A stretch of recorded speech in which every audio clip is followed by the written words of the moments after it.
There's no doubt that we all have, at some point in time in our life, been in a room just like this, where we have heard somebody say powerful words that we'll never forget. I remember the statement. The two most powerful words on earth are speaker on stage, people writing notes, photography going off. The two most powerful words on earth are, and then the room got silent.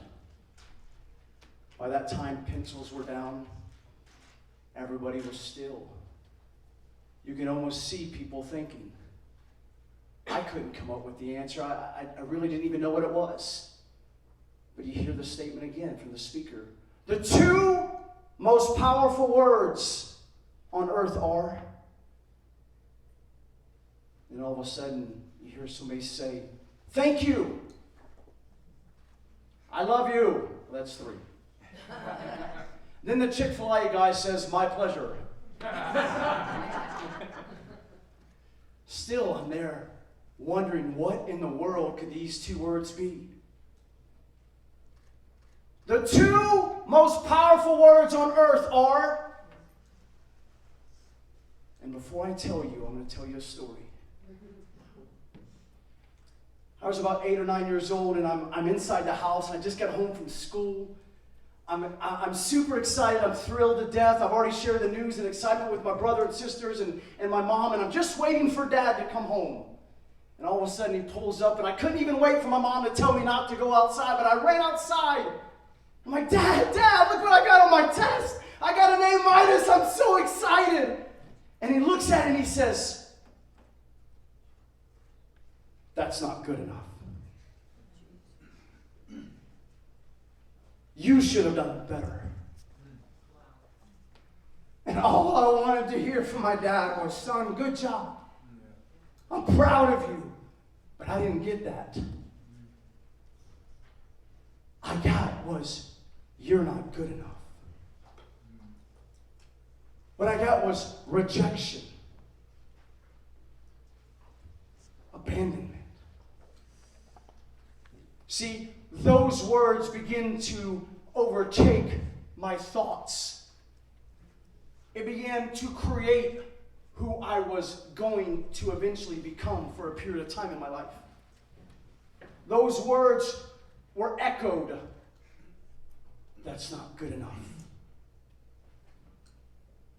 And I began to walk in the footsteps of my father. See, I believe that our words have power. It can either bring death or it can bring life. It could break us down, or we can have that break in. And as I heard these words that my dad kept on reminding me about, is nothing was ever good enough. But I knew that something had to change. I didn't want to be hatred like my dad. I didn't want to grow up hitting and beating people. See, that's being born and raised in a Marine Corps family. My dad was abusive to my mom, was abusive to myself. I didn't get spankings, I got beatings. And I got beatings for just getting beatings because Dad felt like it. But I knew something about this as I didn't want. And as I'm sitting back in this room, listening to the speaker speak, he says, the two most powerful words on earth are, I am. See, I am and all the words that follow it have the ability to create life or destroy it. I am not good enough. I'm more than enough. I'm an abuser. Oh no. Oh no. I'm more than a conqueror. I am not rejected. I'm accepted. I am who God says I am. I am a creator. I am not who everybody says I I was. I'm not the food stamp boy. I'm not 389 pounds laying in bed. I'm not, or I don't have a childlike heart anymore, but I do. I am. And I challenge you guys today to take all the words that people have ever spoken over your life that created an identity within you, to take those exact thoughts, and when someone says, I am not this, or you're not this, says, oh no, you're right, I am greater. I am greater than all those words that people said about me. You're right, Dad, I'm not good enough.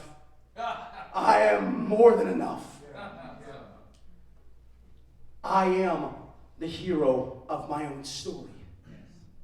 And I know everyone out here today can do the same exact thing as I have done, is turn all that pain into purpose.